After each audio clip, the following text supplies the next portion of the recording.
Hoje eu tenho assim uma grande alegria de me reencontrar com um amigo que hoje eu acho que fazem 48 anos que não nos víamos, fomos contemporâneos no Regina Passos, em Crateús. Eu tenho aqui o prazer, a alegria de me encontrar novamente com o Dr. Florentino de Araújo Cardoso Filho, é isso? Prazer, isso mesmo, prazer. Florentino foi meu contemporâneo lá no Regina Passos, juntamente com Emanuel Cardoso, seu irmão, Manuel Cardoso de Vasconcelos Neto. Então, passamos esse tempo todo sem nos encontrarmos e hoje estamos aqui novamente.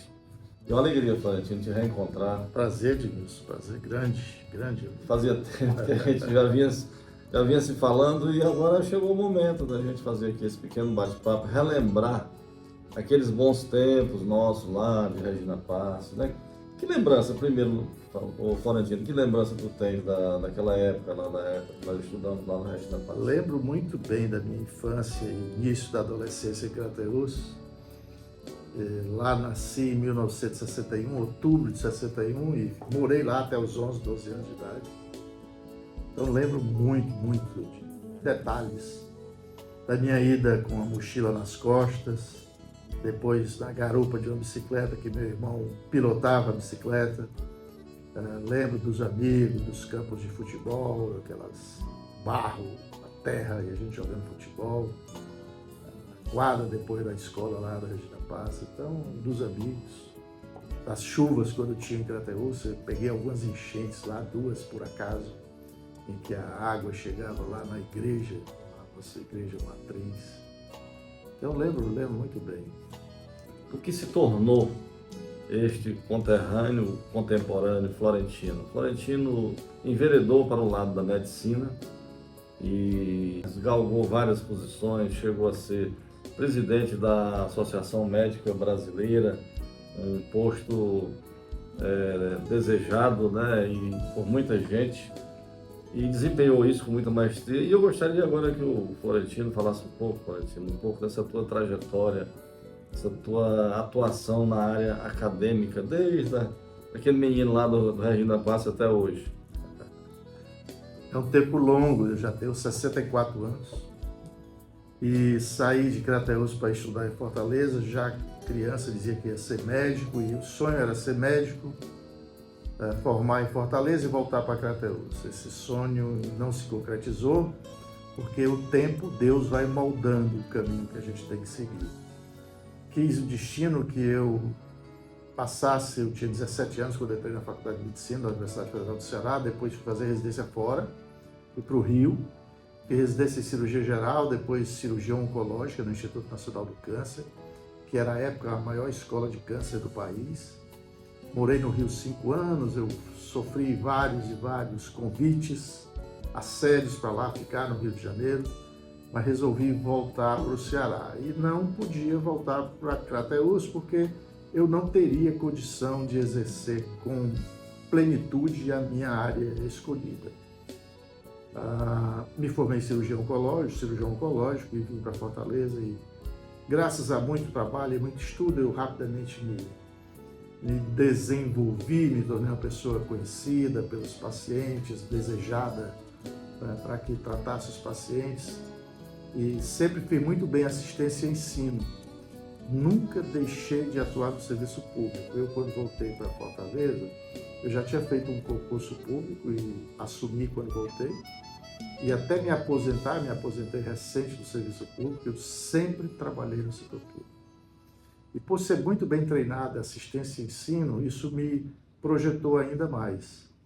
Num determinado momento da minha vida, surgiu aquela coisa da Associação Médica Cearense, que é hoje o antigo Centro Médico Cearense. Estava em decadência e me convidaram, insistiram para eu ser o condutor daquela entidade, Associação Médica Cearense. Hoje, antigo Centro Médico Cearense, me tornei presidente da Associação Médica Cearense hoje.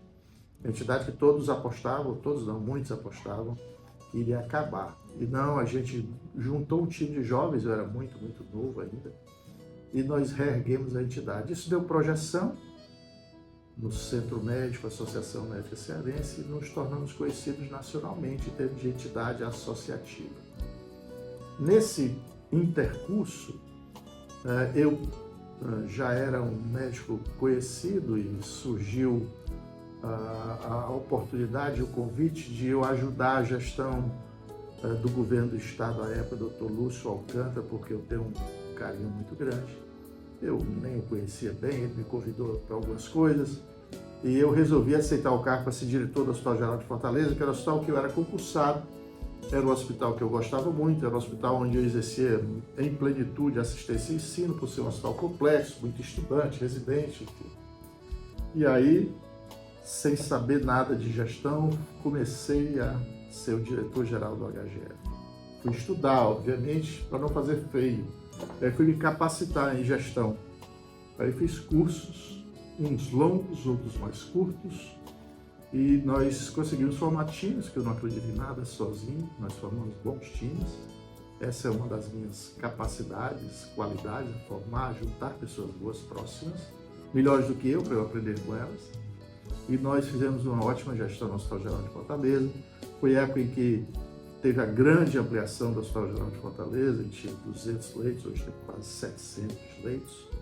Então isso me deu também conhecimento, porque eu passei a ser bom na assistência, no ensino e na gestão pública. Depois eu fiz gestão privada também, por convite, e voltei depois para o meu consultório, porque entendamos, quando nós nos dedicamos ao setor público, eu que era, graças a Deus, um cirurgião de muito sucesso, eu perdi recursos porque eu me dediquei muito mais nesse período ao setor público. Eu tinha prometido à minha família que o padrão de vida não iria cair deles. De tal sorte que esse tempo que eu me dediquei muito ao Hospital Geral de Fortaleza e depois à Universidade Federal do Ceará, eu todo mês eu ia tirando reservas minhas para manter o padrão de vida. Não me arrependo disso, sou muito feliz com isso. Eu quero dizer que eu sempre ganhei muito, muito mais dinheiro no setor privado. E aí tivemos sucesso e eu precisava recompor o caixa e voltei full, integralmente, quase, para a minha vida privada, meu consultório cheio, operando muitos pacientes e tal. Num determinado momento recebi um convite do reitor da Universidade Federal do Ceará, que eu não o conhecia até então, para ser o superintendente dos hospitais universitários da nossa querida UFC, Hospital Walter Cantídio e Maternidade Escola C. Chateaubriand, que também estava numa época difícil, muito difícil. E eu já teria dito que não queria mais nada de gestão no setor público, né, porque todos sabemos quão complicada é, mas em ter sido um ex-aluno da UFC, em ter conseguido tudo que eu consegui, através de ser médico formado pela UFC, eu tinha que dar essa contribuição, essa retribuição. E lá fiquei como superintendente dos hospitais universitários da UFC durante quase 5 anos. Também fizemos boa gestão, não por mérito meu absoluto. O mérito meu era juntar pessoas boas, competentes, dedicadas. A maioria das pessoas de lá mesmo, dos hospitais universitários. Trouxemos pouca gente de fora. E conseguimos mudar o cenário dos hospitais que viviam em penúria. E durante esse nosso tempo lá, o hospital sempre esteve com as suas contas regularizadas, normalizadas. Nesse período, dada a projeção que tivemos na Associação Médica Cearense, eu já era diretor da AMB, Associação Médica Brasileira. Entidade muito representativa, mais assim um berço científico das sociedades de especialidades ou das especialidades. Nunca tinha tido um presidente que não fosse do eixo sul e sudeste. E aí eu vi aquele cenário se encaminhando e eu passei a ser um concorrente a me tornar presidente da AMB. Não era o preferido de quem lá estava, certamente, mas o tempo, Deus, o destino levou-nos a nos elegermos presidente da Associação Médica Brasileira, também com um time de pessoas dedicadas, em que viam o coletivo, que eu sempre digo que, do ponto de vista pessoal, individual, eu tenho mais do que eu mereço. Deus foi muito generoso comigo, continua sendo muito generoso comigo. Então eu sempre pensei no coletivo, filho de uma família pobre, e que hoje eu posso dizer que venci na vida, que eu tenho muito, muito prazer em contar a minha trajetória. E esse momento da Associação Médica Brasileira foi muito importante, porque me capacitou para eu conhecer muito bem o sistema público e o sistema privado de saúde do país. Lá ficamos por 2 mandatos, não tivemos nenhum problema, a diretoria era super, hiper coesa e fizemos certamente um marco no movimento associativo brasileiro, primeiro por ter a primeira presidência fora do eixo sul e sudeste e depois por enfrentar um desafio enorme que marcou muito a vida de todos nós que lá estávamos naquela época, que foi o programa Mais Médicos do Brasil, que a gente viu certamente que não era um programa para trazer médicos e atender adequadamente a população, tinha um viés absoluto, que depois ficou comprovado, nem todos que vieram eram médicos, a grandiosíssima maioria vinha de Cuba, não tenho nada contra Cuba, só não quero morar em Cuba, não quero viver em Cuba, não concordo com o regime de Cuba, mas respeito quem pensa diferente. O que nós sempre defendemos foi para tratar, cuidar das pessoas no nosso país, tem que ser médico, comprovadamente, e que nós saibamos se ele tem conhecimento, habilidade e atitude para cuidar das pessoas. Não é porque aqueles iriam cuidar de pobres que teríamos uma medicina para pobre e para rico. Não. Um dos meus grandes prazeres era eu saber que eu era um médico dedicado, estudioso e competente, eu tratava igual quem eu atendia no setor público e quem eu atendia no meu consultório privado.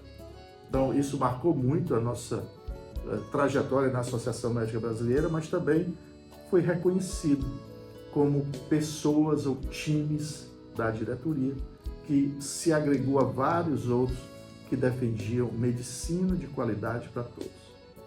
Eu, quando estudante de medicina no UFC, eu tive professores que eram estrangeiros, ótimos professores.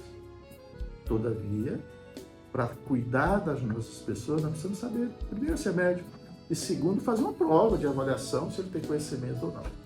Porque não podemos comparar a medicina brasileira com a medicina cubana, boliviana, venezuelana e etc. Então, esse é um breve relato. E hoje o que eu me dedico muito é estudar mais ainda educação em saúde, que é um filão que eu gosto. Ô Florentino, após esse tempo todo, né, que nós passamos sem nos vermos, eu um dia ligando uma televisão lá e tal, e eu vi uma participação sua exatamente naquele período da Associação Médica Brasileira, você como presidente. Aí olhando, poxa, aquele é meu conterrâneo, meu colega de aula que está aí na presidência hoje. E aquilo, sem dúvida nenhuma, Florentino, traz orgulho para a gente, né? Você saber que um conterrâneo, um amigo, galgou posição, não só nessa área da médica, mas em qualquer uma outra área que a pessoa se destaque, né? Agora eu te pergunto, um momento assim desafiador, como você mesmo já falou,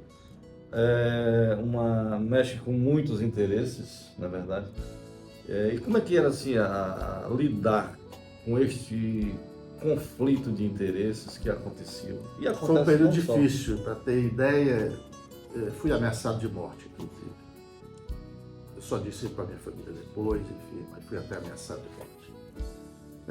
Eu nunca vou ser um típico caboclo, filho do sertão nordestino, dos Iamundos, do Crateús, filho do Flor Cardoso, que não tinha medo de nada, não me abati. Pelo contrário, me dava mais fortaleza para enfrentar os desafios. E eu tinha ao meu lado pessoas muito, muito dedicadas. E como frisei antes, nosso pensamento era coletivo. O que eu ainda continuo lutando é por medicina de qualidade, saúde de qualidade, médico de qualidade. Tem aí uma avalanche de escolas de medicina hoje, que algumas delas não dá nem para passar na calçada. Então, nosso repúdio a quem defende formar mal os médicos. E aquele período foi realmente difícil porque o assédio era muito grande, as tentativas várias de nos corromper eram enormes, várias e várias situações em que íamos defender nós achamos, a boa causa médica, a justiça social na área da saúde, em que fomos várias vezes ao Congresso Nacional, quer Câmara, quer Senado, gabinetes vários, era defender uma causa que nós julgamos a mais importante, porque penso, tem um viés óbvio, porque sou médico, que saúde é nosso bem maior. Os momentos passam, eu vejo que hoje também passamos por momentos difíceis. Eu não estou muito ligado mais a movimento médico nenhum, mas eu acompanho todos eles, né? Eu sempre defendi que a gente passa pelas entidades, procura fazer o melhor que a gente pode, sai das entidades e torce para quem vier depois fazer mais e melhor do que nós fizemos, porque as entidades são perenes e nós passamos, né? Daqui a pouco vou estar morto e a entidade está sólida, resiste, é brava. Então, sempre torço para quem vem depois de mim fazer mais e melhor. É isso que nós pensamos. Eu tenho observado no Congresso, está tendo uma movimentação com relação à criação de um exame, como tem da OAB, um exame para a medicina também, ou seja, para os médicos. Qual é a tua opinião, tua avaliação sobre isso? Porque o advogado ele pode terminar numa faculdade pública, pode terminar numa faculdade privada, mas ele tem que fazer o exame da ordem, independente de onde ele estude, não é verdade?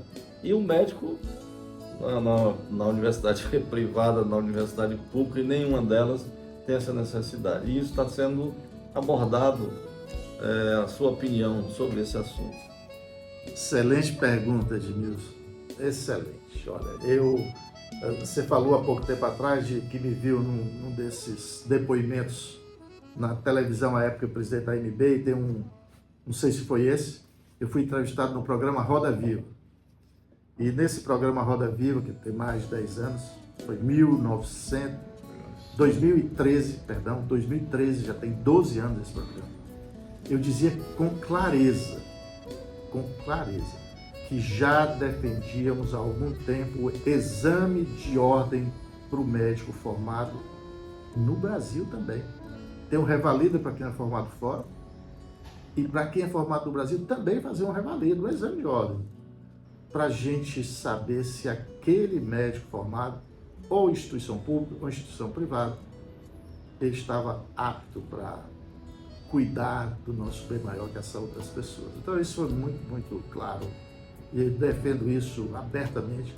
Engraçado é que a época que nós estávamos na AMB, nós éramos a única entidade médica nacional que defendia o médico ser avaliado após a conclusão do curso. E como o curso de medicina é um curso longo, são 6 anos, e é tempo integral, manhã e tarde, a gente até achava que era melhor fazer assim. Ao final do primeiro ciclo, segundo ano, que é o ciclo básico que nós chamamos, uma prova. Se passou, vai adiante. Se não, recupera o que não está bom. Ao final do ano clínico, do ciclo clínico, ao final do 4º ano, outra prova. Passou, vai adiante. E ao final do 6º ano, que é término do internato, aí sim, passou, recebe o diploma.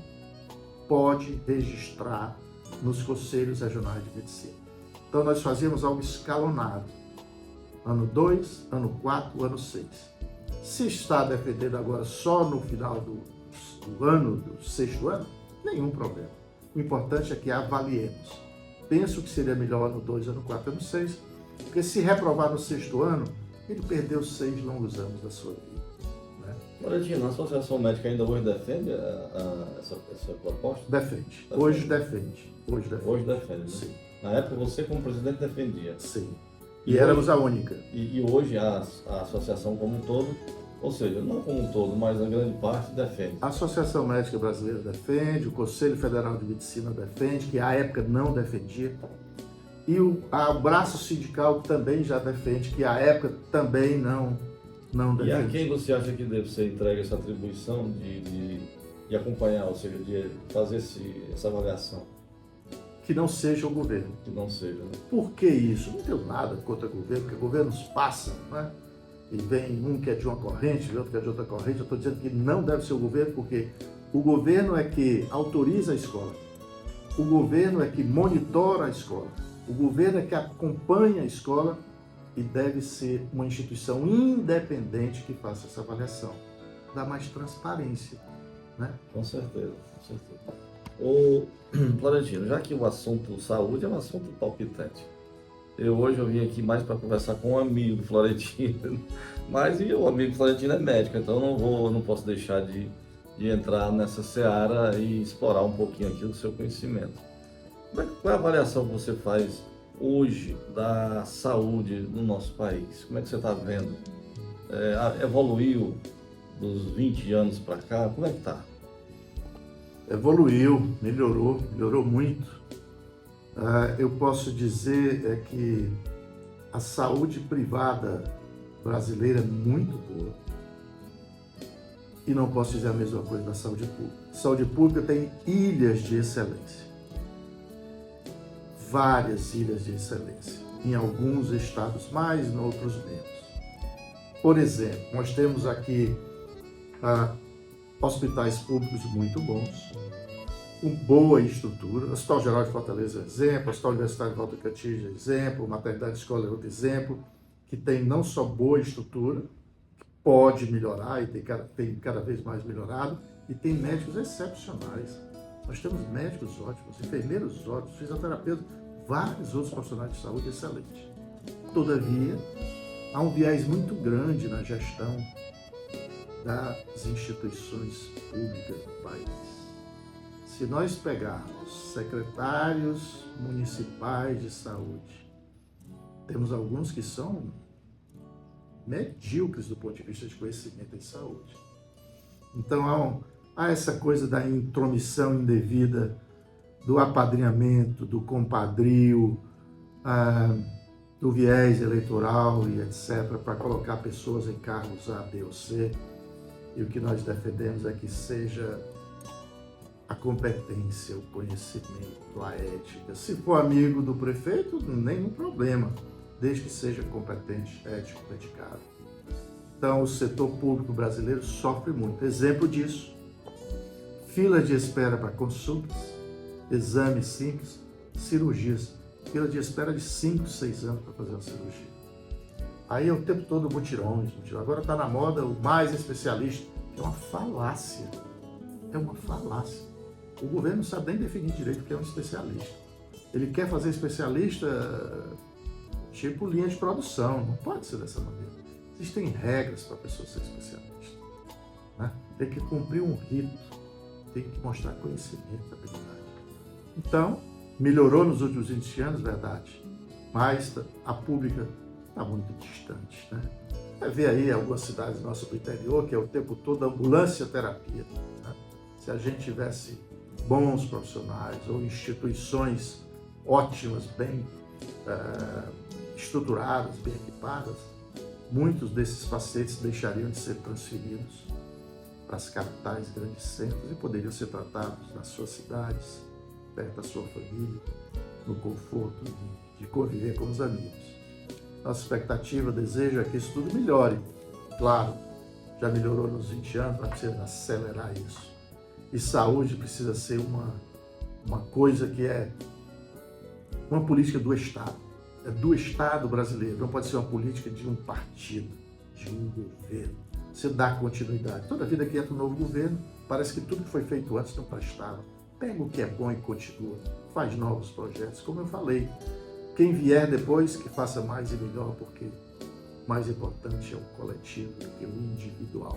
Quando o coletivo está bem, individualmente nós ganhamos todos.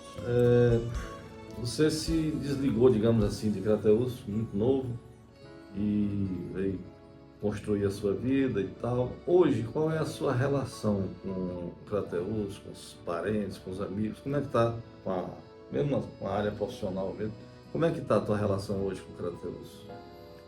Eu continuo sempre à disposição dos crateuenses. Cuidei de vários, tratei de vários. Tive contato com alguns médicos de Crateús que me procuraram. Eu sempre estou à disposição. A distância é aquela de quem, quando criança, sonhava em voltar para Crateús e depois que se formou médico, porque eu digo sempre que tive muita sorte. Eu fui muito bem treinado para fazer o que eu faço. E me especializei muito. Eu fui aos melhores centros de cirurgia oncológica do mundo. Estive lá aprendendo, né? E isso me fez com que, mesmo que desejasse muito, eu não poderia exercer na plenitude o meu conhecimento em Crateús. É uma cidade querida, onde lá nasci, meus pais. Recentemente fui lá sepultar minha mãezinha querida. Então, esses vínculos existem. Eu casei com uma pessoa que é a origem toda de Crateús, casei com uma prima minha, né? Então, isso tudo me traz vínculos afetivos e as lembranças que perdurarão enquanto eu viver, né? Gosto de Crateús, eu tenho vários e vários amigos em Crateús, tenho sempre notícias de Crateús, mas tenho ido pouco, tenho ido raramente a Crateús, porque a minha vida tomou um rumo diferente, mas eu gosto muito da minha terra e onde ando, é só ver vários e vários depoimentos meus. Eu sempre digo que eu sou um cearense, nascido no sertão de Crateús. Isso me orgulha muito. Como é que está ocupando o seu tempo? Tá? Eu sempre tive muita preocupação em prever como viver melhor, alicerçar bem como viver melhor a velhice, o futuro. Tive a sorte de ter 3 filhos ótimos, os 3 são médicos, muito dedicados os 3. E agora já não preciso trabalhar tanto, né? Eu hoje me dedico somente a atender o que eu quero, quando eu quero, e fazer o que mais gosto, que é estudar. E tenho estudado muito educação e saúde. Eu ainda presto serviço aí a 2 empresas, fazendo um trabalho de consultoria. E tem um projeto social que me encanta, já tem 3 anos que eu faço esse projeto social. É na África, em que eu lá vou operar pacientes gratuitamente. Quiseram me pagar, eu disse que não precisava. Então eu vou lá operar alguns pacientes. Esse ano de 2025 fui 2 vezes, eu costumo passar uma semana e opero 10, 12 casos por semana, só câncer. E como é um lugar muito pobre, câncer avançado, isso tudo me dá muita gratidão por ter essa oportunidade e certamente eu lá estou plantando uma semente para que entendam o quão importante é cuidar do paciente, especialmente do doente oncológico, que é a minha área, e entender que nós precisamos não somente estar operando, mas educando a população para ter diagnóstico precoce, procurar o médico cedo, para que saiba quais são as melhores condições para se viver mais e melhor. E é o projeto que eu mais estudo hoje, que é Educação e Saúde. Então eu tenho me dedicado muito à Educação e Saúde. Penso que é o melhor que se pode fazer para que nós tenhamos cidadãos mais saudáveis no futuro, vivendo mais e melhor. Pena que não se explore muito isso, porque nós estamos na mão dos políticos, que vivem de mandatos. E os mandatos são curtos, aí 4 anos normalmente, o Senado que são 8 anos. E eles querem ver as coisas no curto prazo. E os resultados da educação e saúde, quem estuda muito diz que se tem com uma geração, né?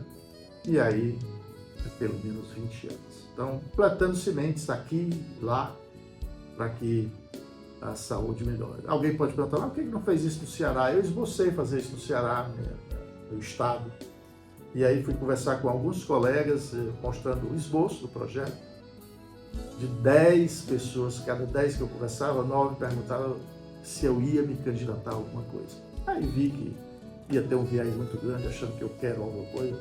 Eu só agradeço a Deus. Eu tenho mais do que eu preciso. Então, cada um que puder, faça o mais e melhor pela comunidade, pela população, e pense no coletivo, que é bom. Vive-se melhor. Na área da oncologia, certo?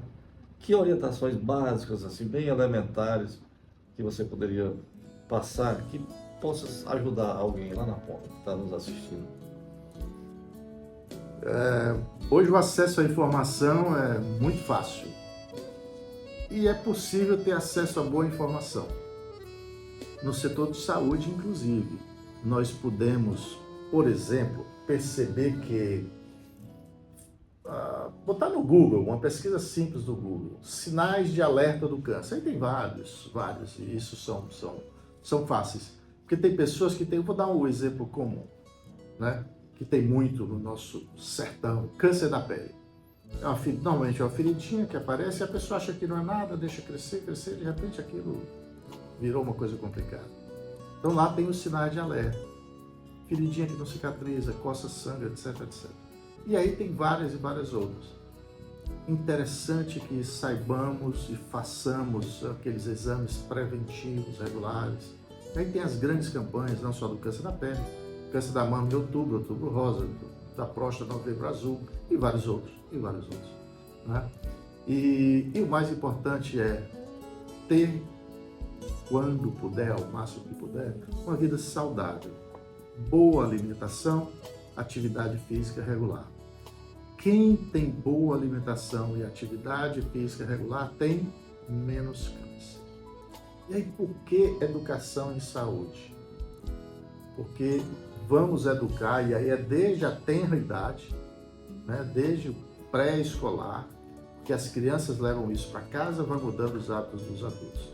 E educando as crianças, 20 anos depois, nós vamos ter uma população muito educada. Então, importantíssimo que tenhamos atividade física, que nos alimentemos adequadamente, com frutas, legumes, verduras. Atividade física é melhor que seja regular, não precisa nada de grandes esforços. E conhecer os sinais de alerta. E entender que as mulheres, a partir de tal idade, precisam fazer mamografia, precisam fazer preventivo do câncer ginecológico, os homens da próstata, e etc, etc. Quem tem alguns fatores de risco, precisa estar atento a esses fatores de risco, e normalmente, eu vou dar um exemplo. Começa aos 50 anos o exame regular para fazer prevenção da próstata, dosar, PSA, etc. Se tem câncer de próstata frequente da família, isso começa um pouco mais cedo. Mesma coisa vale para a mama, mesma coisa vale para o cólon e reto, que é um dos cânceres que está crescendo muito no mundo inteiro. E esse tem muito a ver também com alimentação e atividade física. Obesidade é uma chaga que existe no mundo todo. E o tabagismo.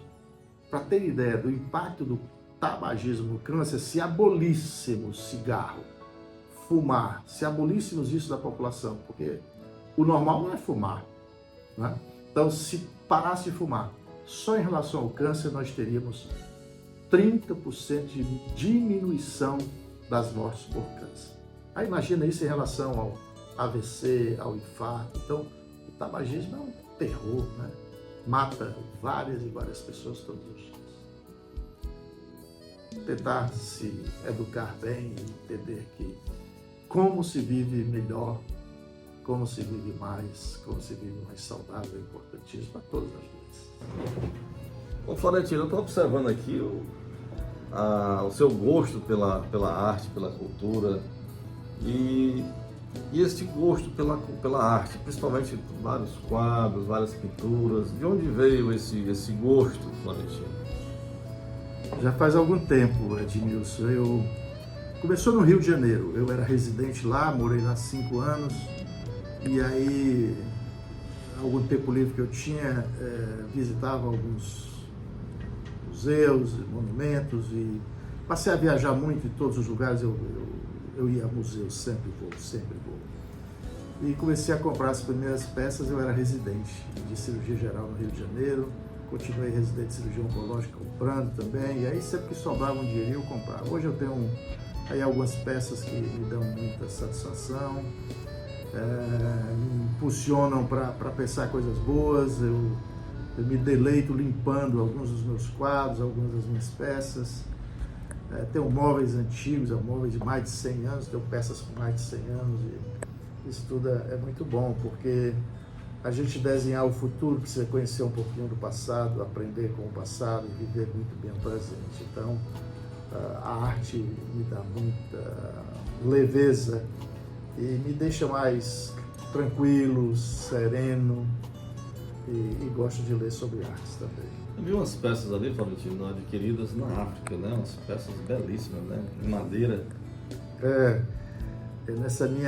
Eu fui à África pelo menos 10 vezes, eu conheço vários países da África, fui a lazer também, fui a safaris, mas tenho ido ultimamente para fazer esse trabalho voluntário.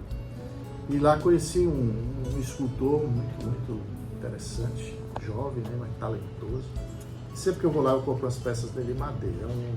De uma tora de madeira ele faz peças belíssimas, belíssimas. E aí eu tenho adquirido algumas e guardo com muito cuidado. Eu estava observando aqui, no fundo aqui da imagem de onde nós estamos, muitos quadros retratando a medicina, o estar médico, algumas situações na área da medicina, não é isso? Eu vivo a medicina desde os 17 anos, né? Então já são aí quase 50 anos de medicina. Isso tudo é bom porque eu gosto, eu vivo, faço o que eu gosto, me dá muito prazer. E tenho várias obras, muitas delas são réplicas, né? Porque não teria dinheiro para comprar uma obra dessa, nem está à venda. Eu tenho aí algumas réplicas do Rembrandt, do Goya, do Picasso, enfim, não tem como comprar. E aí conheço alguns artistas muito bons em fazer esse tipo de obra e os contrato e compro, enfim. E tenho realmente coisas que eu gosto muito. E tenho muitas obras originais que eu aprecio, gosto de limpar lá para ficar bem conservado. Aqui tem alguns móveis bem antigos também, coisas que nem se vê mais, né? Mas é bom. Estou ficando velho e gosto das coisas velhas. Mas um papo legal, agradável, depois de tantos anos. Eu só queria te agradecer aqui pela receptividade. Muito prazeroso, né, a gente se reencontrar após tantos anos. Dizer que há tempos que eu vim acompanhando a sua trajetória através das mídias sociais e fico muito feliz quando eu vejo um conterrâneo galgando posições estratégicas, né? Exercitando aquilo que aprendeu, pondo em prática e, de certa forma, ajudando o próximo. Então, uma alegria muito grande falar contigo hoje. Eu espero que a gente agora não passe tanto tempo assim para se ver, né? Até porque se for na mesma proporção, essa geração talvez nós não... A brincadeira à parte, uma alegria, viu, Valentino? Prazer muito grande, Edmilson. Eu fico muito honrado em conversar com você. Vamos conversar mais. Estou prometendo a você que vou lá a Crateús e vamos visitar alguns locais que nós conversamos sobre aqui antes, né? E que me trazem sempre boas lembranças. Especialmente quando você falou aí do cruzeiro lá do Dr. Olavo Cardoso, meu primo, né? E vamos lá visitar. Eu sempre que vou a Crateús, obviamente eu vou ao cemitério, e esse é um hábito que eu faço em várias cidades. Eu conheço várias cidades, conheço vários países, e normalmente vou aos cemitérios. Pode ser loucura, mas em Crateús tem um motivo especial, porque lá também estão os meus pais, estão muitos dos meus parentes, amigos, e iremos certamente visitar lá o túmulo do Dr. Olavo, que é bastante conhecido, e lá da minha família, onde lá tem o Emanuel, a mamãe, o papai, enfim. Será um prazer retornar a Crateús e vamos... Com certeza. Nesse nosso bate-papo aqui, eu não poderia deixar de falar numa pessoa que foi nossa contemporânea, uma pessoa que ainda hoje eu não tenho assim, um carinho muito especial por ela, que é a nossa querida Almira, né, que foi nossa colega de classe lá no Regina Pass, não é isso? Verdade. Almira, conheço aquele tempo bom de Regina Pass. Eu, em Crateús, estudei em escola pública o tempo inteiro, né? Eu fui aluno do Grupo Escolar Santinês, da Dona Maria do Carmo, querida, sou amigo dos filhos dela, enfim. E depois por Regina Pass, e lá estudei até acho que 7ª série, aí vim para Fortaleza e continuei minha trajetória. Um dos prazeres que eu tenho na vida é estudar muito. Eu estudo muito, todos os dias eu estudo ainda. E sei pouquíssimo, tá bem? A única certeza que eu tenho é que meu conhecimento é finito. A minha ignorância que é infinita. Por isso continuo estudando. Mas aproveito para deixar um abraço aí para os seus conterrâneos e amigos, né? Nossos conterrâneos crateuenses, né? Sim, um forte abraço aí a todos os crateuenses queridos, ilustres, dedicados, dos mais simples aos mais famosos. Dizer que honrem essa cidade que é muito, muito querida para todos nós. Obrigado.